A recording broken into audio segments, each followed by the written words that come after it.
Okay, as Asanka mentioned, our next panel is on food security and innovation in Asia, where we discuss how exactly we can go about feeding 3 out of 5 people in the world. This panel will be moderated by Sarani Jayawardene.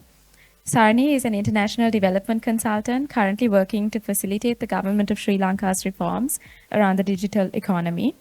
She holds an MSc in evidence-based social intervention and policy evaluation from the University of Oxford and a bachelor's in government from Harvard. Sarani? Joining us as speakers on this panel are Sumit Gupta, Sanjeev Asthana, and Robert Olivier. Sumit Gupta serves as a director at Waseda Global Private Limited, a non-government company involved in wholesale trade via e-commerce. He's also a director at Provenance Agri-Supply Chain Solutions and GrainX Global. He's an expert in international trade, supply chain management, and the commodities market. Sanjeev Asthana is the CEO of Patanjali Foods and serves on the boards of NABCONS and the Agricultural Skill Council of India. Having held leadership positions at large businesses including Reliance Retail, Cargill's India, and ITC Global Holdings, he works with government bodies and international institutions on food security and sustainability. Robert Olivier is a Deputy Country Director of the World Food Programme in Sri Lanka. He has 24 years of experience in humanitarian and development interventions, specializing in food security, poverty reduction, nutrition, education for all, disaster management and mitigation, and Ebola response. Our panelists are rewriting the playbook on food security, proving that innovation and collaboration can outgrow even the toughest soil. Sarani, over to you.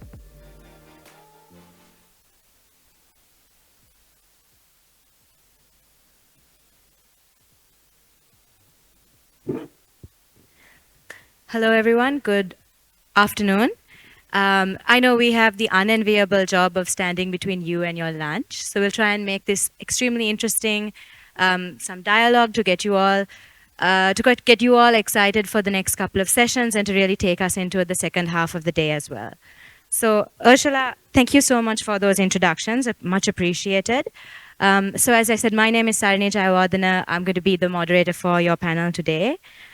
Just to set the scene, so as Ursula and Asanka also mentioned, food security is a topic that we're going to spend some time talking about today. And according to the latest estimates from the Food and Agriculture Organization, global hunger is actually on a decline. So from 8.7% in 2022 to 8.2% in 2025.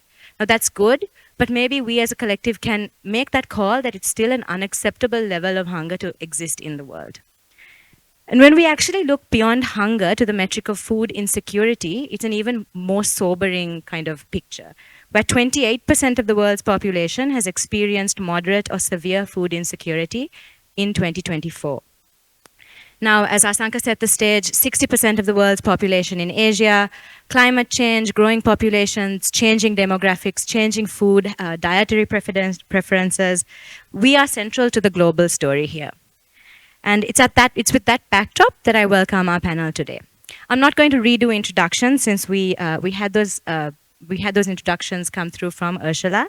So I'm going to say thank you all very much for joining us today, and let's get straight into the questions.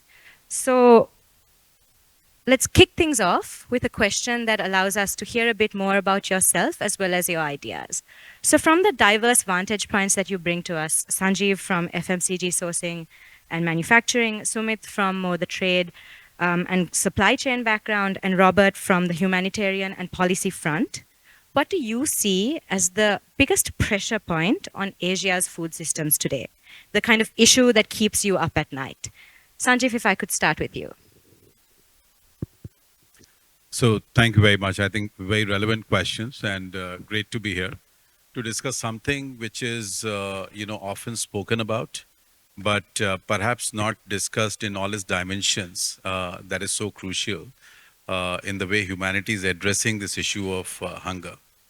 I'll make 2 quick points. So it doesn't, the hunger itself is evolving. So really hunger in US would mean, the food stamps, access to the kind of food, even though you may be driving a car, but yet you still could be hungry. Or hunger could be, in Asia, where, there's people going hungry at night. They haven't had a full meal without access to nutrition or otherwise. That is the level of hunger. And hunger, the definition itself is undergoing and significant changes that are happening. So two things which are most crucial right now. A, how do we provide access and affordability, access to food, and how people can afford to buy that food. That's one part which is extremely critical.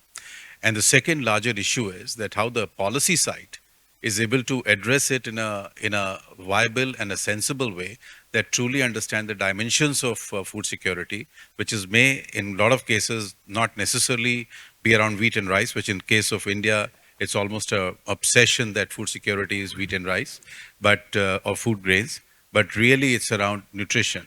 It's really around the quality of life. It's really around the undernourished children that we have, and how do we provide access to the large population that gets addressed. So to your question, these are the two large issues that I feel are very critical that we need to address.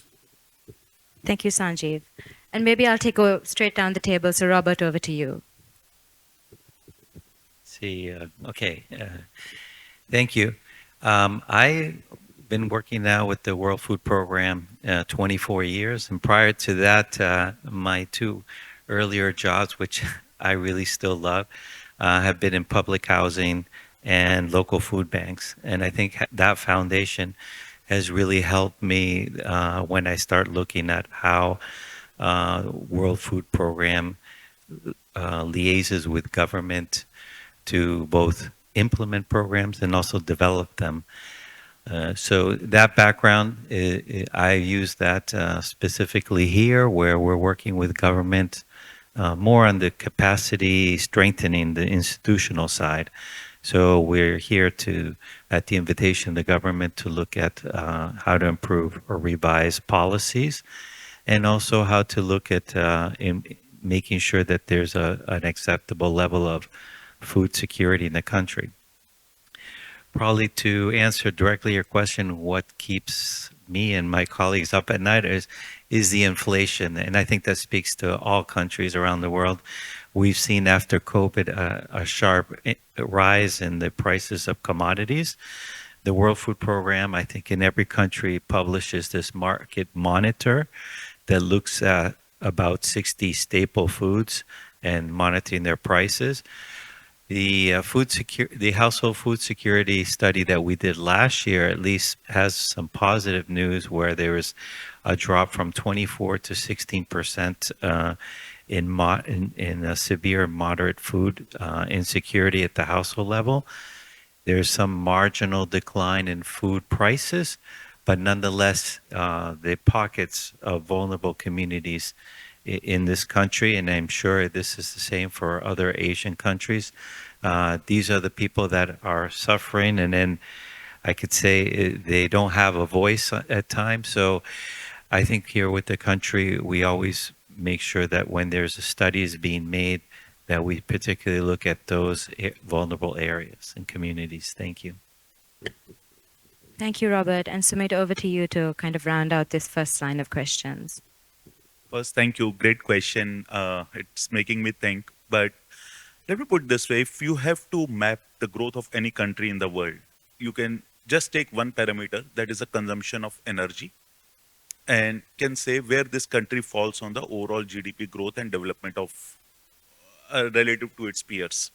And similarly, if you have to map the Human Development Index or how people in that country are performing, you can map what is the protein consumption per capita, and which is directly proportional to the overall consumption is directly proportional to the income levels and the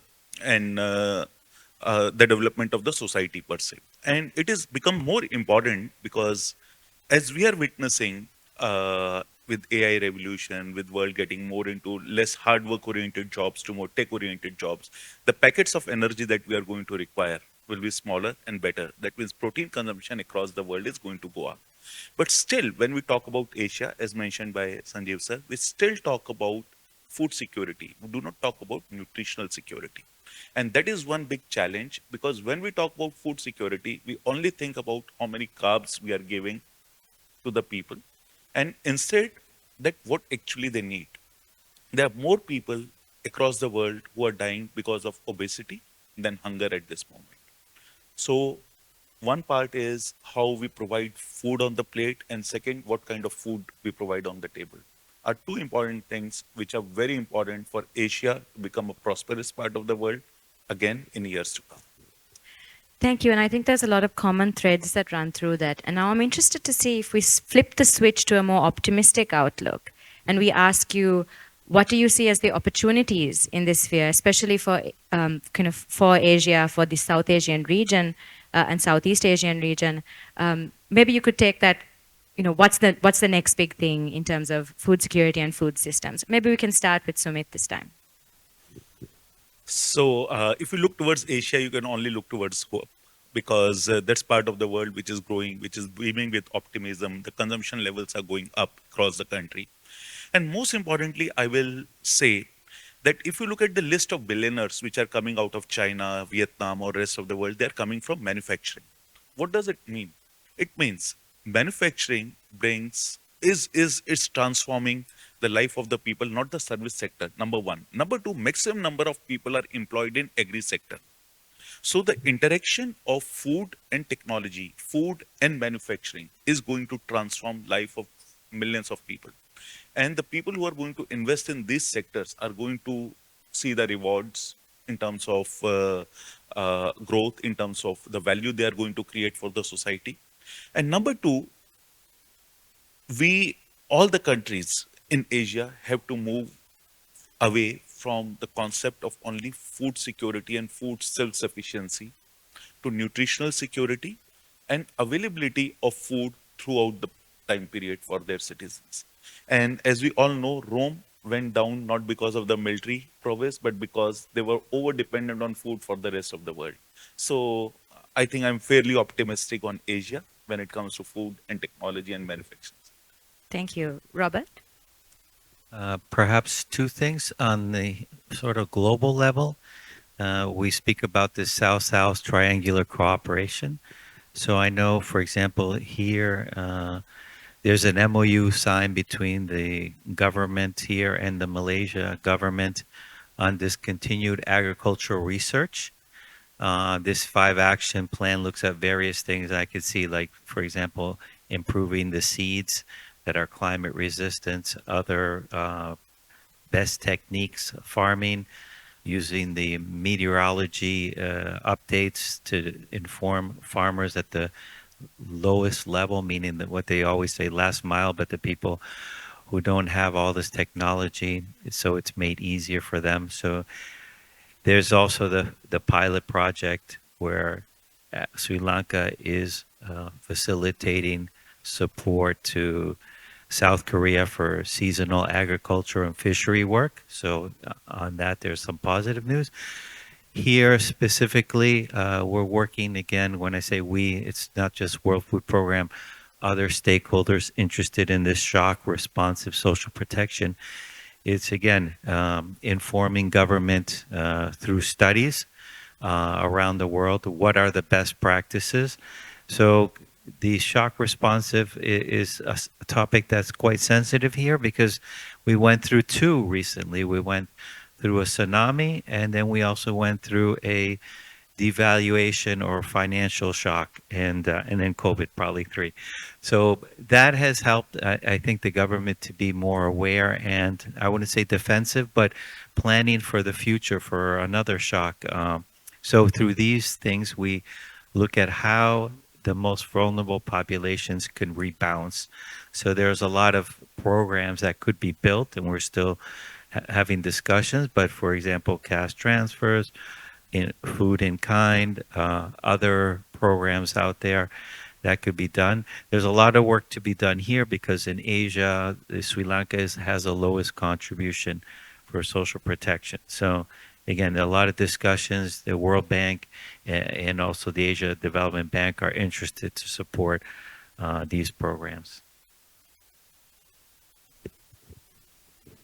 So I have a great deal of optimism for Asia. And there are several sort of factors which drive this optimism. the main one is that despite what I said earlier in terms of the hunger or otherwise or undernourishment, the fact is that deaths on account of food shortage have gone to almost nil. There might be some negligible case which could be happening. Food shortages driven by man-made events like wars, like stoppages which might be temporary in nature, do happen. But in general, I think Asia has managed to deal with hunger pretty effectively. The second, major work which is going on in is the agriculture production and the productivity, where serious amount of work, of science, where the advancement has been quite rapid. The ability of most of the countries to feed themselves effectively, and in a way that these standards prescribed by the respective government, but the access to the food. And a lot of it is happening through the clear international trade norms, which is a rule-based order. So it is not that artificially that is getting stopped, barring few events. We had this issue with Russia and Ukraine war, then subsequently in the Red Sea, the stoppages that happened. But in general, the international trade has been fairly smooth in food, and that has helped countries manage over the crisis. And the third piece is this whole capitalization of agriculture, which had, for prolonged almost 2.5, 3 decades, the agriculture investments which had to happen in the global south were not really happening. And I think as the capitalization restarted to happen, with the supported largely by the government to begin with, I think has had an enormous influence in both the production and the productivity. So I'm very optimistic that led by the government, but now supplemented by private capital and private sector involvement in deep tech in agriculture, efficiencies which are being brought about through IT in agriculture, the investments that are happening in the science, the collaborative sort of partnership that the world is seeing increasingly through the research institutions. And I think if we can get this through on the production and productivity side well, the hunger will be a thing of the past, because the fact remains that Asia has also moved on that continuum of food value chain, where the primary focus on food grains has largely been addressed. Now we need to move towards a high value agriculture, like fruits and vegetables and proteins and other similar items, which perhaps is the drive for the growth, which can drive both the employability in agriculture as well as the farm incomes are going to increase, and which is going to help the overall food security paradigm. Thank you, all of you. And I think you've brought up kind of through these 6 answers, we've brought up a lot of the stakeholders that are playing a big role here. So we've talked about governments, we've talked about the private sector, and we've talked about the role of intergovernmental relationships and South-South collaboration, for example, that the development sector is actually integral in facilitating. But I think, and even the kind of context with which we came into this conversation is very much one of how do we see the private sector being a part of this story? So let's move on to kind of maybe assessing what role you see the private sector playing in building these resilient, inclusive food systems, not just efficient ones. But let's switch and pivot to also this thing that has been raised, that we're not just talking about food security at this point, but we're moving further into nutritional security, into the right kind of nutrition that deals with both kind of problems of malnourishment, which we were dealing with 50 years ago and still do, but also questions of obesity and the kind of food that you're taking into your system. So yeah, let's maybe have some thoughts on how the private sector can play this role. Sanjeev, if I could ask you to give your thoughts from kind of, you're coming from the private sector, you're coming from the FMCG background, and you've got a wealth of experience you can share with us today. No, so this, I think again, it was just a sort of fantastic topic to be addressing. When we round up the discussion on food security. So there's a huge amount of research which is happening in the West. And, both in terms of alternate food systems, the nutritious food systems. I'll give one example of India, for example, this whole millet revolution that the government of India took up. And where multiple different dimensions of, as a very cheap source of non-carb based, but almost a wonder food, where millet mission, year of millets were declared, by the country, including biofortification now, that through the seed system itself, that you are injecting, all the necessary vitamins into the agriculture crops, which is driving this change. So what is kind of putting this all together. So one is the stronger R&D spends by the food companies, lot more larger social responsibility that they take, the changing demand dimensions of the consumers who are not necessarily happy with the way we spoke about food, but really they want nutritious food, they want healthier food, they want tastier food, and they want affordable food.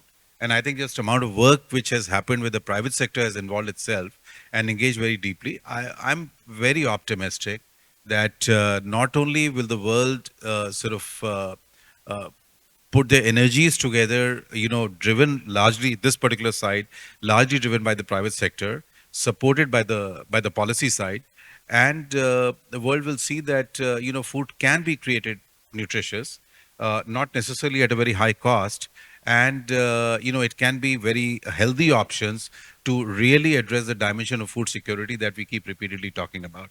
So to that extent, I think it's a very positive signs where the private sector and the policies coming together to really drive this change. Thank you, and I think we've hit on a key element here in terms of R&D and innovation, and innovation in terms of what we eat and how we kind of what goes into the food we eat, but also in how we manage our supply chains, how we manage the ways that food moves around the world. Sumit, if I could ask you to bring in your perspective from 20 years, for many years of being in that part of the agriculture business, maybe you could give us some thoughts. Very interesting question again. Why? Because as you have mentioned, we have to feed 3 out of 5, right? And we cannot grow. That means we are not able to grow that much food. That means what comes into place? Supply chain and trade comes into picture. Okay.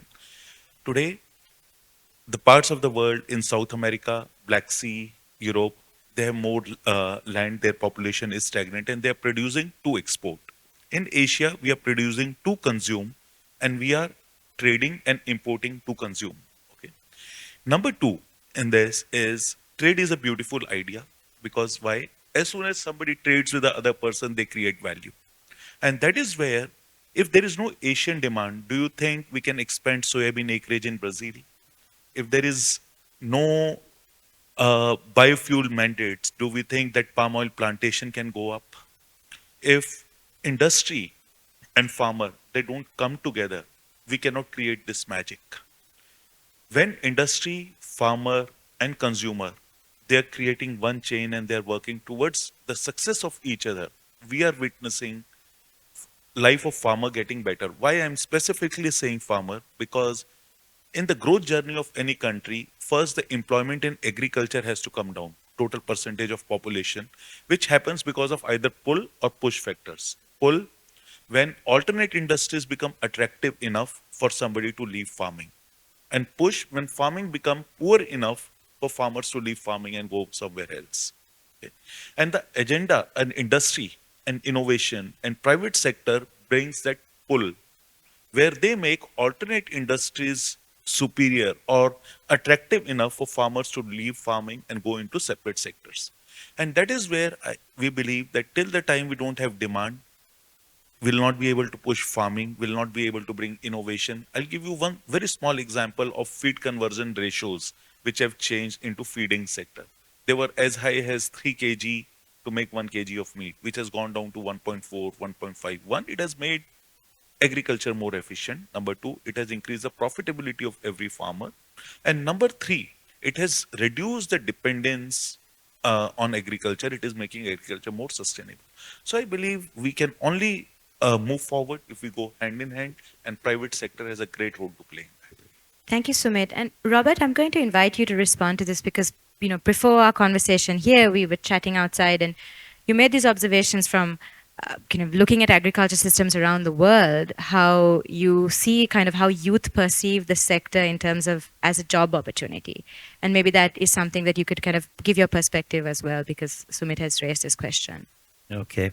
One of the things that I always hear from our high up management and headquarters is look at private sector opportunities, relationships, and so forth. And I can just tell you, having been to at least 9 duty stations, if that happens, it's based on relationships. And I happened in El Salvador, I met the director or CEO of a food supermarket chain. and we talked casually, and we were able to make something happen. So if you don't have also that background, it's difficult to have a dialogue with private sector.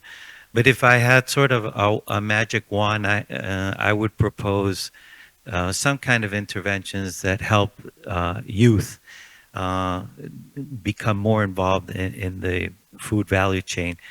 We know that lots of youth are not interested in agriculture because they generally think, oh, I don't want to be on the farm. But there are a lot of different stages between what they call farm to table. You have obviously warehousing, you have non-food marketing items to buy. You also have, what is it?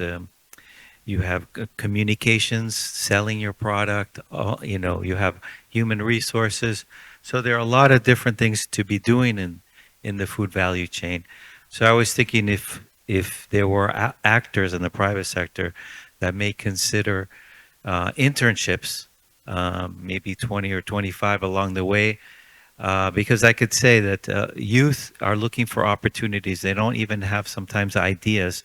Sometimes internships help them hone them into say, okay, this is something I really like, and they further can develop.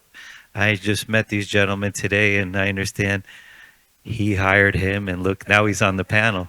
So I think if private sector was interested in then working with youth and seeing how they could develop people, because in the end, if you find some dynamic youth, the agencies will absorb them. Even myself, I went to World Food Program in the internship, and then I got absorbed because I ended up liking what we were doing. So I would like to appeal to that because it takes a long time for a new person. I just arrived 4 months ago to meet the private sector people. It takes a lot of time and meeting and then peddling your ideas. So I'm open to these kind of ideas if possible. Just sort of speak a bit about this. To the point, what happened in agriculture was that nearly for 3 decades, there were such attractive alternate employment opportunities in the financial sector or technology or otherwise, that really the global agriculture system across the world truly lost bright talent. Some bright people we were able to get in from college, whom we could capture in Kargil, and they came onto the leadership positions. One of them is sitting on the stage. But really the agriculture system overall lost huge amount of talent, almost over 3 decades. So really today you've got 2 levels of leadership now. One is really the people who should be retiring soon, maybe in a couple of years' time. And then there's a big void in the middle. And then you've got at the bottom where now we are seeing some bit of sort of induction happening, and the agri-tech companies and tech coming into agriculture. So I think that's a challenge which agriculture faced as well, really. So in terms of the evolution of talent in agriculture, I think there's a way to go, and these could be some great ideas, a lot of interns or otherwise, where they could start driving that change. I think that's a really interesting point. And I mean, even if I reflect upon my own networks, I have a lot of kind of peers who their families have been in agriculture for many years, and maybe they weren't very excited about it earlier, but with the possibility of inserting tech into how they work and looking at different ways of doing things, they're bringing a lot of new ideas and changing the way they are, they're trying to change their parents' minds maybe, and that's taking time, but it's really changing the way they see their family businesses and backgrounds. And I think that's maybe a call out to the private sector leaders in this room also about looking at how not just what you do, but who you bring into your workforce and how that itself changes the outlook of this industry going forward. We're having a very short and sharp panel today, so we're going to get into our final question today, and just a kind of a holistic one. In one sentence, after listening to each other today, what idea, partnership, or shift in mindset makes you most hopeful about Asia's food and nutritional future? Robert, maybe we can start with you. Okay, getting caught off guard.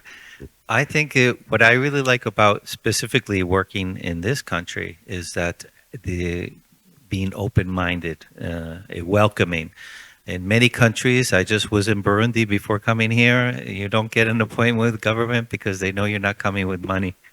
So here, I really appreciate the fact that when I go either to see people at the ministry, or I go at the district level, etc. People are open to ideas, they exchange, and it allows us to have a dialogue. And I also appreciate the fact that the community is participating in providing feedback. So it's how to improve our program. So I like the environment for that. And I think we can capitalize on that, hopefully, not just my agency, but everybody who's in the development world. Thank you, Robert. And I think I say we're happy to have you here and leading our, Sri Lankan efforts in this front as well. Sumit, maybe you could join in. I will like to point out a couple of trends. And number one is mentioned, the food demand is going to continuously grow. Protein demand is going to continuously grow. Global trade is going to expand. Global manufacturing in food is going to expand. Food technology is going to expand. And it is going to create multiple billionaires out of Asia in years to come. But in food and agri sector, you have to be optimistically pessimistic all the time. Why? Because you always have to believe that crop will go bad, so that market may become volatile. And you always have to believe that it will not go bad enough that food shortages occur. The point I'm trying to say is that we will need to bring right mix of both optimism and cautious pessimism with the changing environmental factors around us to be more sustainable, how we use the resources that we have as a protector, not as a consumer. So, and agriculture is at the center stage of that. Thank you. And Sanjeev to round us out. So I would say the next time round you do this panel, maybe the title could change from pure food security in terms of deficit in food, perhaps the dimensions of food security and how we address that. It will be very important. And towards that, the only thing I would say that all hands on the deck is the need of the hour. So whether it's the policy side, the private sector side, and the farmers' agency, I think one of the biggest losses which the food system always sees is that this gets discussed in five-star hotels and rooms where the farmers are not even present to give their viewpoint. Now, it's not easy many a times. I recognize the challenge. And how do we get that farmers' agency to be strengthened? They're able to really talk about the challenges, what they face and how they are contributing to it and how they can be supported better. That will make a huge difference. And I think that is something which perhaps is important to consider, in the future as we do. But I'm very optimistic that the partnership between different stakeholders, I think, will define the face of food security in dimensions that perhaps we don't talk enough in any of these conferences. Really, that changing face of food security will emerge in a very different way in the future to come. Thank you, Sanjeev. And I think we've had a lot of really interesting perspectives here today on the changing nature of this problem, the stakeholders, from private sector, governments, international partners, as well as the actual farmers themselves and kind of throughout that supply chain as well. One thing we didn't, of course, get to touch on, which is a crucial aspect of this topic, is the role of climate change and how that affects all aspects of this topic. Maybe that's something that we can carry on into the conversation throughout the rest of the day and tomorrow as well. Thank you, everyone, for having us, and back to you, Asanka and Ursula. If I can say... Yeah, please go ahead. No.